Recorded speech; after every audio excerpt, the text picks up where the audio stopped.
Welcome to Groove Tracks, brought to you by Behavioral Grooves. I'm Kurt. And I'm Tim. Groove Tracks are short, 5 to 10 minute dives into a single topic or a concept. So let's get right to it, Kurt. What is our topic today? We've mentioned the famous cab driver study many times on Behavioral Grooves, but many listeners may not know exactly what that study is. So that's what we're going to do. We're going to tell you about the famous cab driver study and why it matters, Tim. That's great, Kurt. Can you get us started with some basic facts about the study? Sure. The study has a riveting formal name. It is the labor supply of New York City cab drivers one day at a time.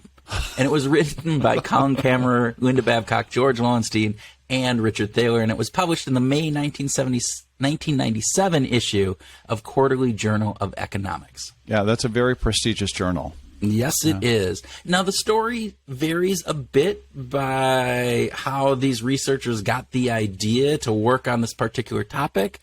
But one thing they all agree on is that Colin Camerer had tons and tons of data on the New York City cab drivers sitting in his office in Caltech. Yeah, right. So they started sifting through the data to see if there were, in Thaler's words, any economic anomalies. Okay, what is an economic anomaly? Well, economists believe that there are ways that people should behave. Like, for instance, economists believe that workers ought to maximize their revenue opportunities when they're at work, and that people should consider all the relevant options when making a decision. It's what economists call rational, which is a word that we try to stay away from that. Yeah, let's not use that word unless we have to, Tim. Rational implies that there is only one specific way to do something. And life is just way too short for just one way of doing things. Come on. Agreed. The point is that since the cab drivers in New York City had to rent their cabs or pay for cab medallions, they had a fixed expense that they needed to cover. So it was important for them to earn enough money to cover those expenses first and then make a profit over and above that. So economists would predict that if the cabbies had a fixed expense and flexible hours to earn revenue, they'd maximize how they worked to generate the most profit. So, which would mean that they would work extra long hours when their earnings were going through the roof, like when it was raining or when the subway was closed or when there was a big convention in town and tons of people were there wanting to take cabs. Is that right? Right. But that's not what the researchers found, was it, Kurt? Nope, there were anomalies, Tim. but before we get to those, let's just make sure the table is set properly, okay? The researchers collected handwritten tip sheets, which documented how many fares each driver had, what time they picked up their fare and dropped off those fares, and of course the number of fares that they had and their take-home pay varied every day. There were lots of variables except one, the cost of the cab. Overall, classical economists would have predicted that the cabbies would want to maximize those earnings on good days and take it on the chin on slow days by knocking it off early. Yeah, and there's something else to be aware of. In addition to the thousands of trip sheets from the Taxi and Limousine Commission, they gathered survey responses from more than 1,000 drivers, as well as conducted interviews with the cab owners and fleet managers. What about the weather, Tim? We always talk about this as being a study about sunny versus rainy days and getting a cab. Yeah, actually, I'm glad you mentioned that, Kurt. There are many articles, and by the way, we've done this too, that informally reference that cab drivers drove less on rainy days. However, the study did not actually compare driving habits to weather patterns, okay? It just happens to be a part of the story of how Camerer, Babcock, Thaler, and Loewenstein came to ask the question, why is it so hard to get a cab on a rainy day when economists would predict there'd be enough supply to meet the increased demand? Yeah, a great question. And as research goes, the team did a pretty comprehensive job. Definitely, yeah. So, Kurt, what did the data suggest? Well, as I mentioned before, the data shows an economic anomaly.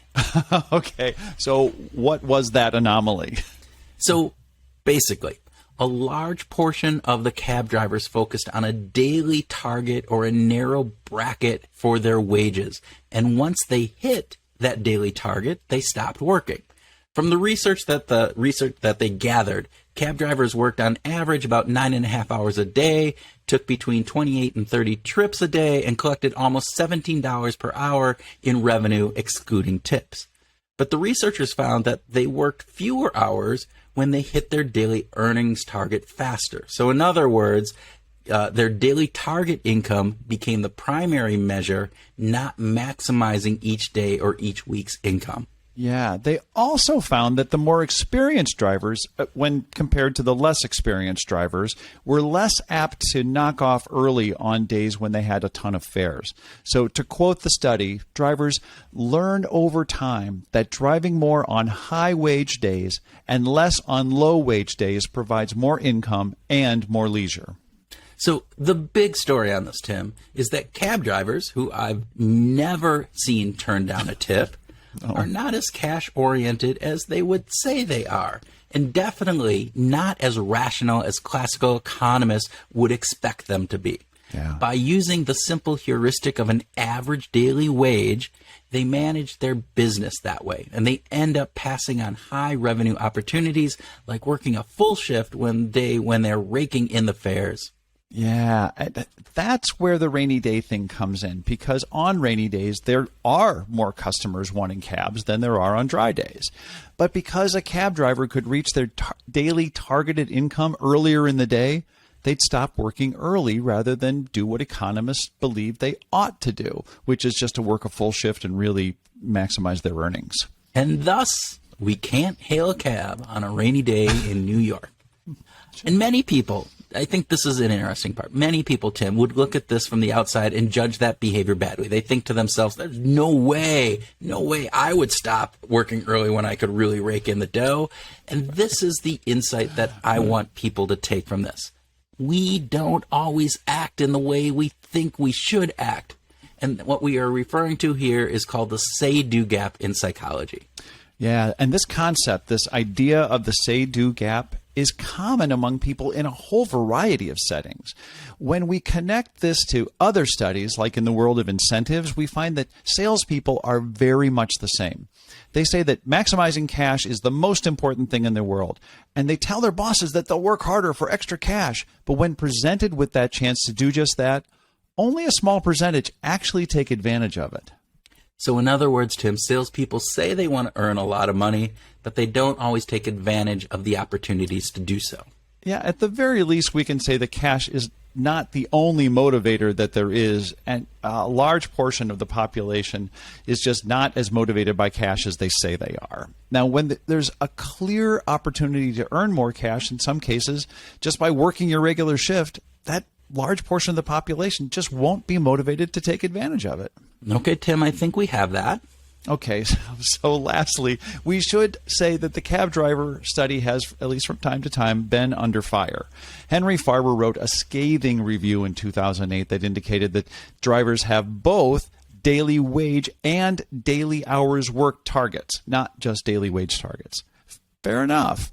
Our observation among sales reps is that very similar to the original study's view on cab drivers, though.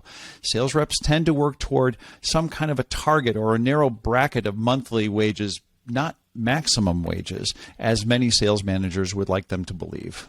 Now, there are exceptions, but they're typically in the minority. So if you're a sales manager and you're thinking that your people are different, we'd like to caution you to avoid that lens.